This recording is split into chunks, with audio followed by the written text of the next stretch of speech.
ரிஷப ராசியில பிறந்திருக்கிறது இல்ல ரிஷப லக்னத்துல ஒரு வேலை நீங்க பிறந்திருந்தீங்க, நீங்க கருப்புராயன் அப்படின்னு ஒரு சுவாமி இருக்கு, இல்ல முனீஸ்வரன் அப்படின்னு ஒரு சுவாமி இருக்கு, இல்ல இடும்பன் அப்படின்னு ஒரு சுவாமி இருக்கு. இது எல்லாமே கிராம தெய்வம், எல்லை காவல் தெய்வம். இவங்களை நம்ம வழிபாடு பண்ணாம ஒழுங்கு பண்ணணும். அதுதான் அந்த சுவாமி தான் நமக்கு கை கொடுப்பார். வேற எந்த சுவாமியும் நமக்கு பெருசா தெரிஞ்சு நிறைய பேருடைய குலதெய்வம் அவ்வளவு. ஸோ கரெக்டா நம்ம வழிபாடு முறைகளை குடிச்சிட்டோம்னா போதும். சனிக்கிழமை அன்னைக்கு நீங்க இந்த சுவாமிகளை வழிபாடு பண்ணுறது பெரிய ஏற்றத்துக்கு என்ன பண்ணலாம். ரொம்ப முக்கியமா போயிட்டு அதாவது சுவாமியுடைய ஸ்தலத்துக்கு போயிட்டு முடிஞ்ச அளவுக்கு நடைபயணமா போகணும்.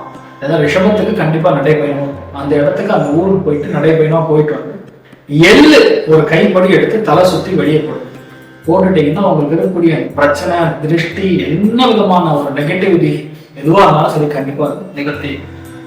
நம்ம channel Gajakesari stellar astrology subscribe பண்ணாதவங்க சப்ஸ்கிரைப் பண்ணுங்க, லைக் பண்ணுங்க, ஷேர் பண்ணுங்க, கமெண்ட் பண்ணுங்க.